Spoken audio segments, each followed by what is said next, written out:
All Things Unexplained. Hosted by Dr. Mounts. Let's face it, we were always ready to roll without him anyway. CJ Derringer. Ain't nobody perfect, right? And Smitty Neves. I've never planned out hardly anything my whole life. I just freeball. Featuring Cajun Man. I'm just old nobody, somebody looking for somebody.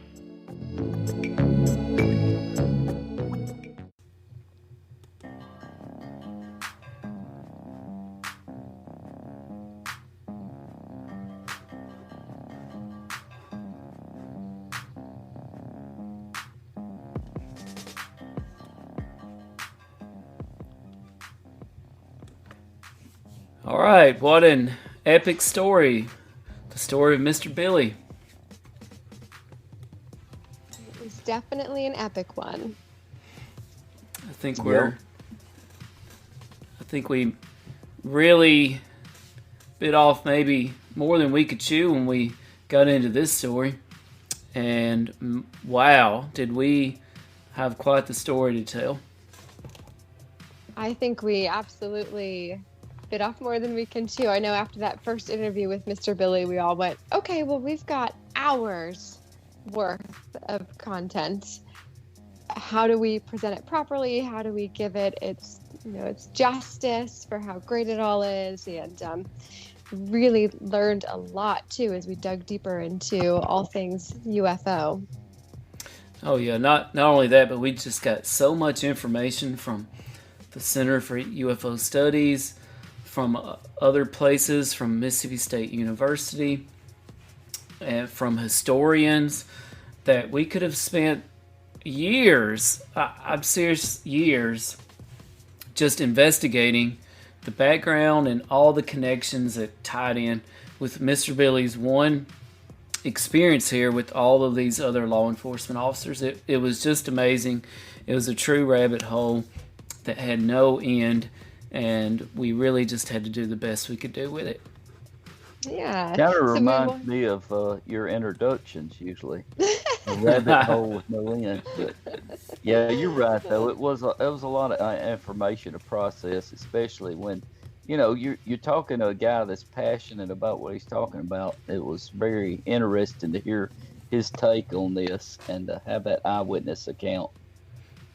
Yeah, and we wanted to take this episode and just sort of look back at all things Mr. Billy and recap a little bit, but also we had some listener questions come through, some listener corrections come through that maybe we should address tonight. But I was just thinking, after everything that we've done over the past several weeks with this podcast, I don't even really remember where we met Mr. Billy and how he came into the picture. Was that you, Smitty, that reached out to Mr. Billy?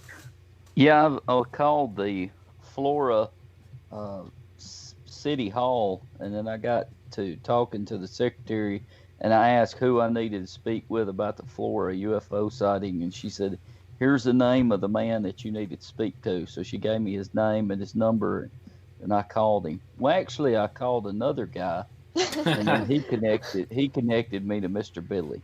I was going to say we all called another guy because you gave me the wrong phone number. We called Cajun Man. Went to call him the first time. Cajun Man answered, and that was an interesting interaction. No, I'm just old nobody. Somebody looking for somebody. Yeah. It was super fun for me to say in my very California voice to this very Cajun man, yeah, I'm calling you about the UFO sighting. UFO? I don't know what you're talking about. I'm going to say I don't mess with no UFOs. He reminded me of Justin Wilson. You remember him? Oh, I remember the Cajun chef. The cooking Cajun. Yeah, the cooking Cajun. He had some great stories to tell, but I think our listeners did want to know exactly who Cajun Man was, since he is in our introduction. Yeah. Well, thanks to Smitty saying that we had the right number several times and calling back this poor guy several times thinking that he was just putting us off. We got a little bit of recording of him. He was very kind, very kind. But we do intend to call him back. Yeah. He's got a story to tell. a random stranger that we accidentally called, but it was pretty funny that we got him. So And you know what? I wondered, we called him so many times, I wondered if he started thinking, you know what, maybe I did have a UFO encounter and I just don't remember it. maybe maybe the government wiped his memory or something, like a Men on Black with a little flashing the flashlight thing. And I think that sort of stuff is the swamp is kind of known for mysterious, unexplained stories, and he might have thought, man, well, I thought it was swamp gas. Who knows? Maybe they found out what happened out here. Yeah.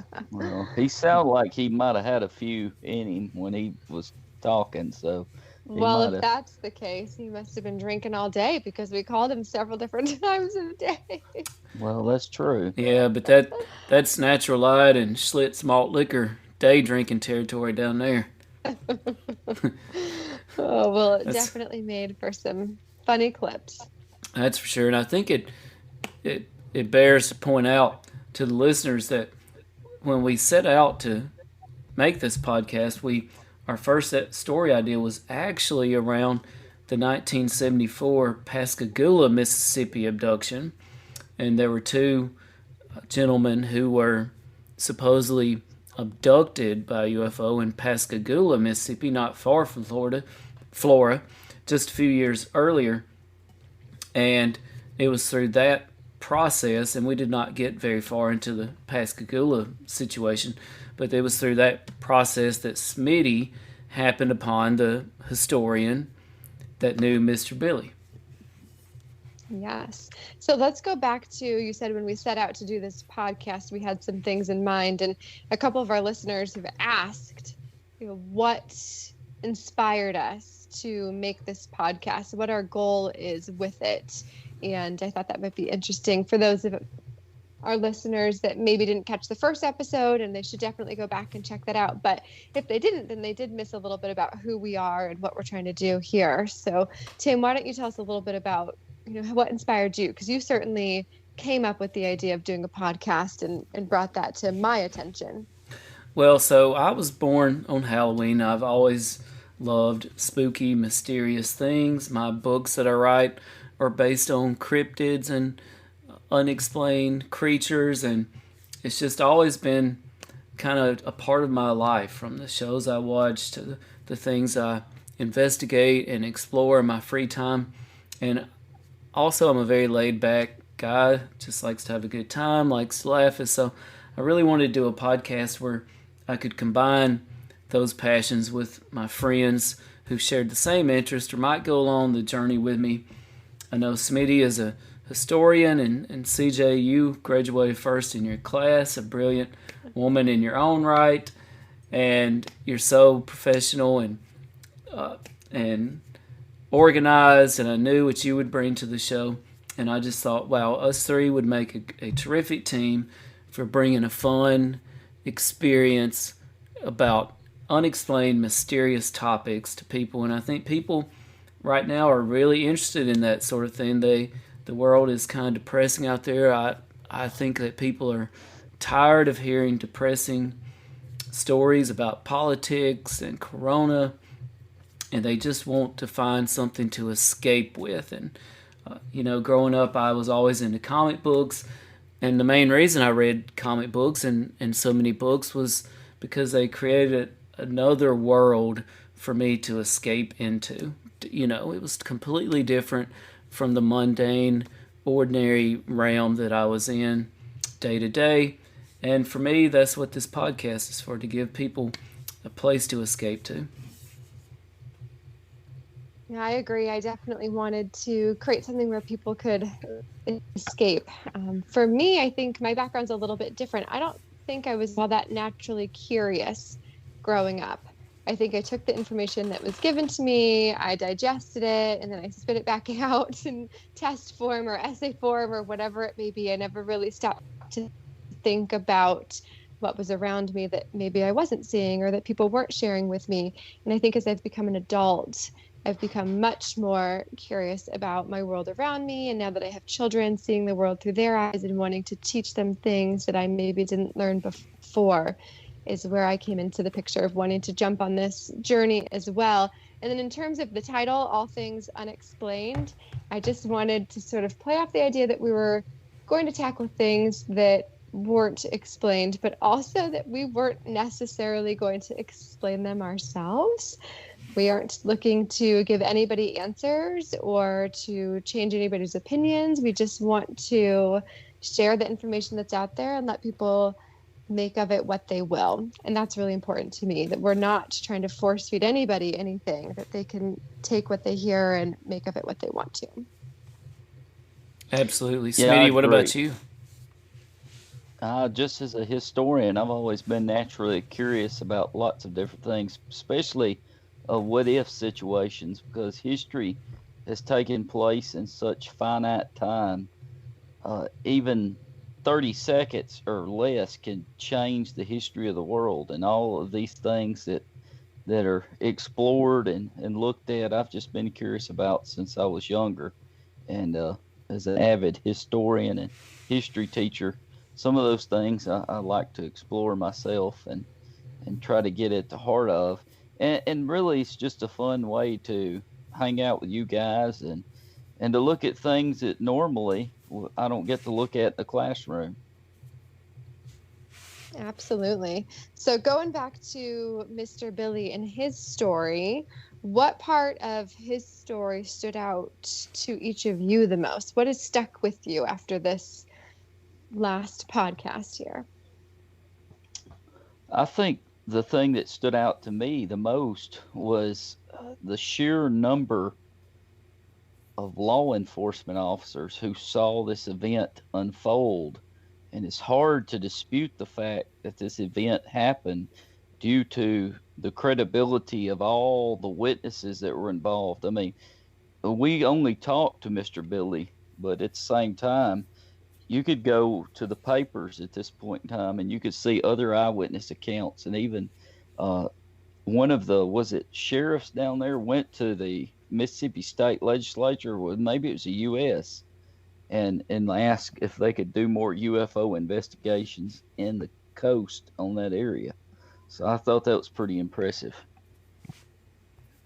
Yep, that's for sure. And I tell you what really stood out to me was a couple of things. Number one, just the timeline of Mr. Billy's story, because his story encompassed so much more than just one singular night. He revealed to us that he had his first sighting in 1956, 21 years before the story that we set out to investigate.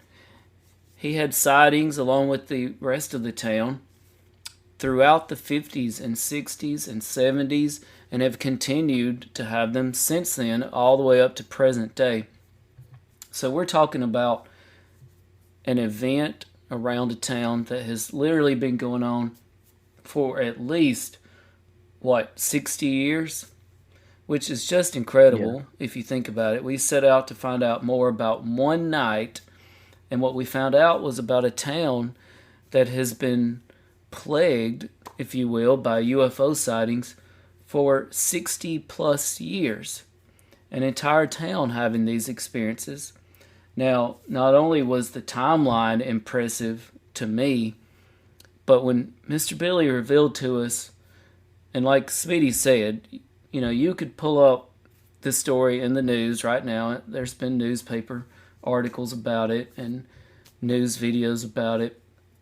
But he reveals so much more to us, including the fact that a legendary figure in ufology, who now has his own television show, or a television show about him on the History Channel, Dr. Hynek, astronomer who was hired by the military for Project Blue Book, called Mr. Billy at the sheriff's station and had what seemed like quite a lengthy talk with him. And not only did he have a talk with him, but Dr. Hynek even revealed his own theories about the UFO phenomenon. And to me, that just blew my mind, that we have uncovered information here that's never been heard before.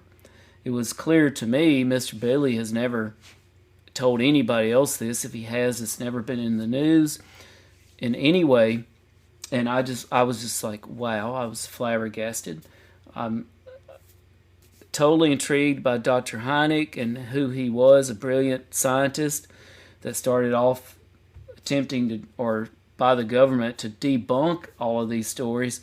And you know what? He just couldn't do it. He completely turned around and said, wow, we just cannot explain all of these situations.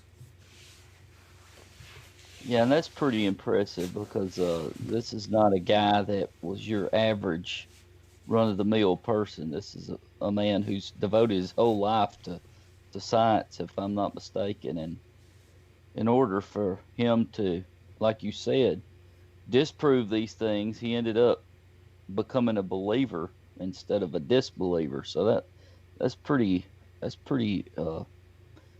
impressive that he turned it around there. Yep, and how amazing was it that we set out to interview Mr. Billy about an incident that we thought we kind of knew almost everything about, and you know what? It turned out we only knew the tip of the iceberg about this situation, and the deeper we dug, the farther and wider the hole got, and it was just incredible, all the information that we uncovered. Yeah, we really did uncover a lot of information. I think the one thing that stuck with me the most, and I think it stuck with you guys too, was when Mr. Billy said 80% of the people never look up. And that hit home for me. I started to really be intrigued by astrophysics probably about 8 years ago now, and I did what I normally do. I got books and I put my head down and I read books and I researched things online and looked at my phone to look up different apps and what have you, and I never really stopped and just looked up. Like, look up, CJ, look up at the stars, look up at the planets, look up at what's going on up there. And I've done that almost every single night since that first conversation with Mr. Billy. If it's not cloudy, I go outside and I just see what's moving out there, what's out there. And I cannot believe how many satellites, how many planes at the International Space Station. The planets are so bright and powerful and beautiful. And I've really enjoyed just taking that time every day to look up and look outside myself and look not at my phone, but up out into the universe. So that was a really powerful moment for me in all of this. I had heard somebody else actually say something similar before. I don't know if you guys are fans of Dan Brown books, but when I read Dan Brown's book Origin, which was a lot about artificial intelligence and technology and religion and sort of the intersection of all of those, I started watching interviews about how he came up with this idea. And he had sort of a similar epiphany about how everybody used to look up to the heavens for their answers. Pre-technology, they looked up to the heavens, they looked to the stars, they looked to the planets to answer all of their questions about life and what lies beyond. And now everybody looks down. They all look down at their phones. So it was a really good reminder to me to look up. Yeah, there's a really good documentary now about social networking, and it's pretty scary actually about how often they try to rope people into getting back on their phones versus people actually getting off their phones. It's a very good documentary. Is that Ernest Saves Halloween? No, I believe it's called Social Networking, but I may be wrong. I'd have to look that up. It's on Netflix, but it's really, really good. It's got like all the people that were ex-CEOs of Facebook and all these trying to reveal what actually happens within these corporations. It's pretty scary actually, because they keep a track on basically everything you watch or look at on your phone. Try to bait you into getting back on the phone. Well, it's working. Yeah, it is. I've talked about things before, and then I look at my phone later, and what I was talking about would appear on my phone. We should totally do an episode on that. We need to dig into how that happens, because I have heard so many people say the same thing, and I know it's happened for me too. Just talking about it, my phone's not even on. It's just in the room, and then there's an ad for something, not even a day later. Well, if you'll watch that documentary. It's on there, and it tells you they have artificial intelligence that track how long you look at a picture, how long you look at a video, how you long. I mean, it's pretty scary. The real question is, how do we get them to start putting all things unexplained into everybody's brains? That's true. Maybe. Make them come back to our podcast. To be continued. You've been listening to All Things Unexplained. If you liked this podcast, please do give us a 5-star rating and leave us a review. If you would like to hear more All Things Unexplained, be sure to follow us wherever you listen to your podcasts. If you'd like to support our show, please do visit buymeacoffee.com/unexplained. A special thanks to our producer, director, sound mixer, editor, and the man that wears far too many hats. No, seriously, he has a lot of hats, Dr. Tim Mounts. Without you, we couldn't keep the lights on. Thanks for listening to All Things Unexplained.